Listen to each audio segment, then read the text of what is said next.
Hi there. In the previous video, we saw how to add an entity to our dashboard.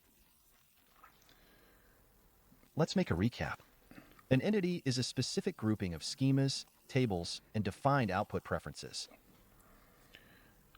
A collection of various entities forms a dashboard.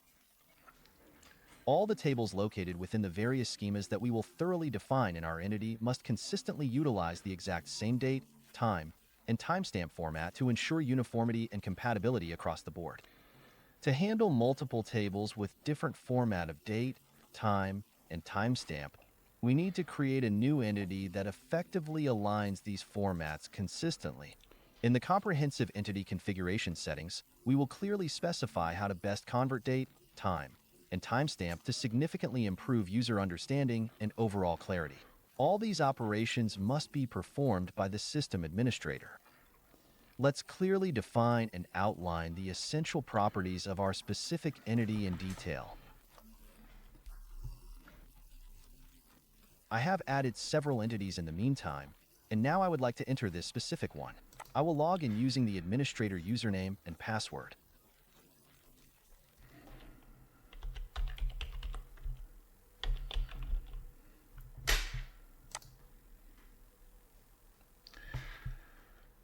If I try to create a new query, the message I receive states that I cannot create it because the entity in question is not properly defined or recognized. To access it, I navigate to the menu and select Settings.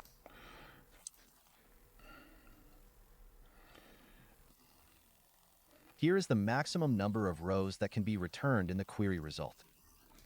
It's an important point because if we set a number that's too high, we risk a CPU overload.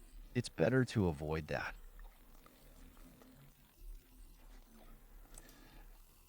Here is where we clearly go to specify the preferred date format.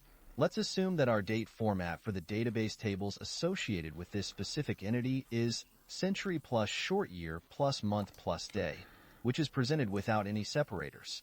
This format is also referred as sign-on date.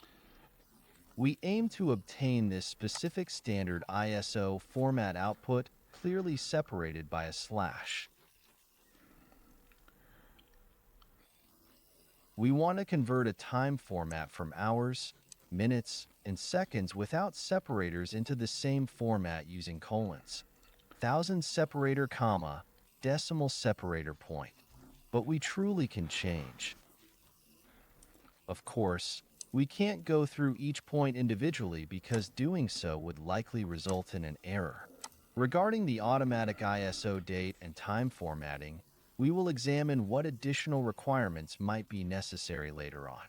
What's particularly interesting here is that if a number contains decimals, it probably indicates that it isn't just a standard number but might actually be a code, potentially referring to the customer's unique identification code. Therefore, it is advisable to avoid using the thousand separator in such cases. In the schema section, we note that no default schema is currently defined. We have the capability to add all the schema we need, remove an existing one. We can define tables as needed. This approach is noteworthy because we can utilize a blacklist. This means we can authorize all schemas while explicitly denying permission for any schemas that will be specified in the blacklist. Here, on the other hand, it is the opposite. So all tables are unauthorized, and only the tables listed here will be authorized.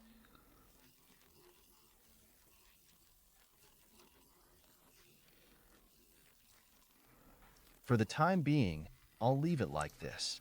I don't care. Alright, we have thoroughly defined it, and then we will carefully examine our output conditions to ensure everything is in order.